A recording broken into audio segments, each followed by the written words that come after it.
Em primeiro lugar, ai, Ricardo, o IRB vai quebrar. Não, não vai. O IRB tá insolvente? Não, não tá. O que acontece? O IRB trabalha em um setor que é altamente regulado, que é o setor de seguros e resseguros. Da mesma maneira que os bancos, por exemplo, também trabalham em um setor altamente regulado. Da mesma maneira que os bancos precisam, para operar, ter determinados níveis de capital, porque senão o Banco Central diz, olha, com esse volume de capital próprio você não pode operar, as seguradoras e resseguradoras caem na mesma situação.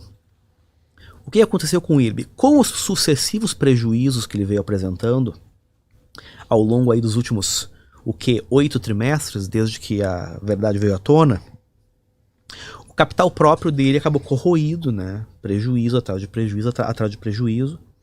E ele chegou num ponto que ele ficou desenquadrado do que seria o limite mínimo de capital. Então, por que ele precisa de dinheiro? Ele precisa de dinheiro para recompor o capital próprio, né, o patrimônio líquido, capital social, para poder continuar operando. Tá? Isso não significa, por exemplo, que ele não tem caixa, que ele está insolvente ou qualquer coisa do gênero. São coisas diferentes. Mas a questão é, ele precisa dessa grana para se reenquadrar. Qual foi a solução que eles encontraram? À medida que, enfim, a empresa continua sofrendo uma brutal crise de credibilidade, eles se viram forçados ao seguinte, de quanto dinheiro a gente precisa? A gente precisa de 1 bilhão e 200 milhões de reais.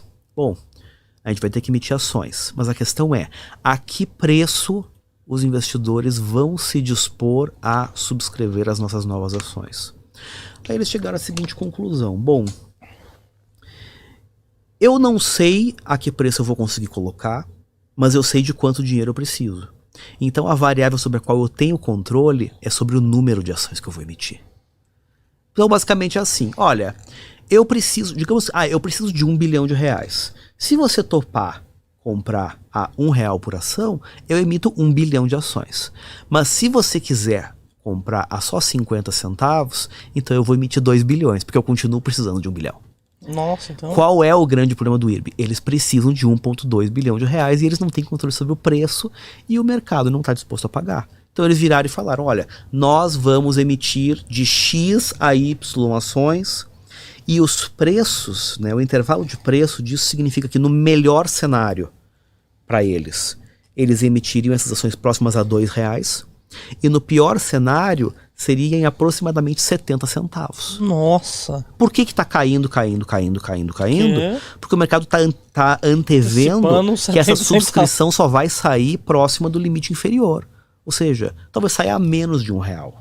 Nossa! Isso significa que quem comprou antes vai tomar uma diluição brutal, porque o número de ações que está sendo emitido para reenquadrar a empresa é muito grande. Aí vem o outro argumento que eu vi, mas agora, né, como eles vão fazer o aumento de capital, eles vão ter dinheiro para investir, para crescer. Não, não vão, porque de novo, o objetivo desse aumento de capital é simplesmente restabelecer o capital mínimo que ele precisa para continuar operando do tamanho que ele é hoje. Não vai mudar nada. Não vai mudar. A empresa não vai para outro patamar de tamanho, de crescimento, de rentabilidade, de qualquer coisa do gênero. Não é um dinheiro...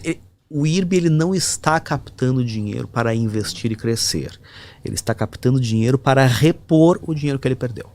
Nossa, então, para quem é acionista, o cara tá levando um fumo violento, né? Tá. Caraca. E assim, não foi falta de aviso, gente. Não foi falta de aviso. Tipo, existem investidores que estudaram e apostam em IRB e tudo mais. Eu respeito imensamente, né, inclusive pessoas pelas quais eu nutro a mais profunda admiração e respeito, mas assim, eu, Ricardo, não consigo enxergar. Não consegue ver, ver uma saída e que ela pode se valorizar bastante, né? Principalmente desse follow-on aí, né? Esse follow-on muito bagunçado, né?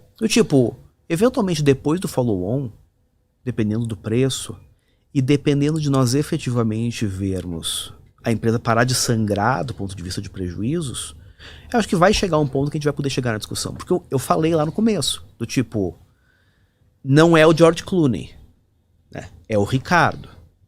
Mas assim, é o Ricardo. Não é o Tiririca. vale alguma coisa. Coitado do Tiririca, né? Tô aqui tirando o sarro dele porque ele é feio, né? Enfim, vale alguma coisa. Assumindo que a empresa continue. Do tipo, eu não trabalho com um cenário de o IRB vai falir, alguma coisa assim. Não. Então, assim, a empresa com continuidade e tudo mais, ela vale alguma coisa.